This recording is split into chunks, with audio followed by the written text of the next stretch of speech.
Oh my god, guys, I have really scary and terrifying information. I really like trains. And when you like trains, you want to create your own fictional railroad. But I didn't for a while. Then one day, I created a fictional brain rot railroad. As a joke. But bro, I don't think it's a joke anymore. So no, please, I really need it. If you or a loved one was diagnosed with Alright, first off... Wait, hang on.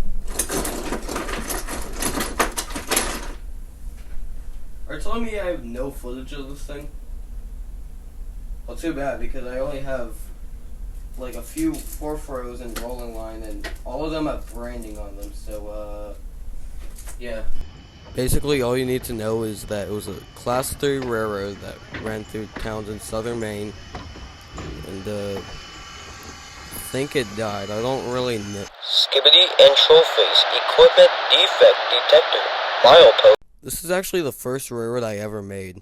It was supposed to be a short line, but I made it a Class 2 because I wanted it to run through the entire state of Ohio. Basically, it makes fun of modern day brain rot, and it's not meant to be taken that seriously. I just find random locomotives on rolling line and act like it's the roster. All of its freight services and all of the special excursion trains are named after brain rot stuff. And it's owned by Brain Rot Incorporated, which has owned every generation of brain rot, and this is their current one. All of them have been owned by Little Timmy, who is the founder of the company and who is the owner. Right now, for the holiday season, it's running the Christmas Flyer, and I don't really know what else to say, really, other than it's just brain rot that you don't have to take that seriously. Alright, the next one is my personal favorite out of the four. It's not really my main railroad, but it's just my favorite. It's a simple what-if merger between the Boston and Maine and the Maine Central.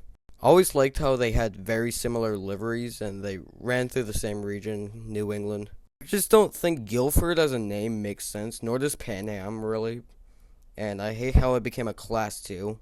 And it just merged with a bunch of other railroads that they didn't even run or share trains with. So yeah, I don't know if they got bought by CSX eventually, but I'm still figuring that out. Still planning a lot for all of these railroads, mostly the Class 2 and the 2 Class 3s. But yeah, this railroad is very fun to work with and run trains on, and I hope to use it more in the future, but it's going to have to wait because I'm going to go on vacation tomorrow, so yeah. Alright, we have one more railroad to yap about, so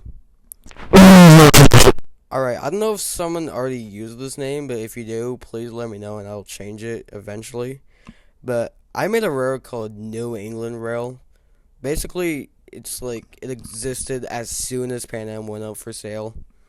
And it just bought kind of like every railroad track that went in like eastern New York and southern Quebec and southern New Brunswick. And, you know, it just ran through New England. That's why it's called New England Rail, dumb it. Yeah, this is definitely the most colorful out of the bunch. Well, Boston and Maine Central and Skibbity and Trollface were already pretty colorful. But this one just lazily patched all the units, which isn't a bad thing. But, you know, it just makes them look poor. They're not really poor, per se, but, you know, they're not the richest either.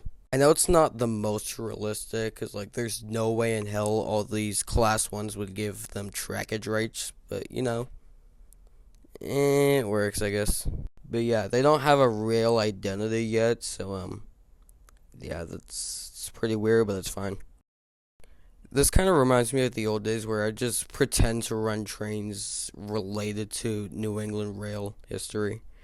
And, you know, it was fun driving all those colorful trains that made no sense whatsoever. But these are a bit more realistic because they're locomotives that run in the areas that it works with. There's like random railroads back in the day. So yeah, those are all my railroads. I was debating on making this a text-to-speech video just so it could be easier. But, you know, it's fine.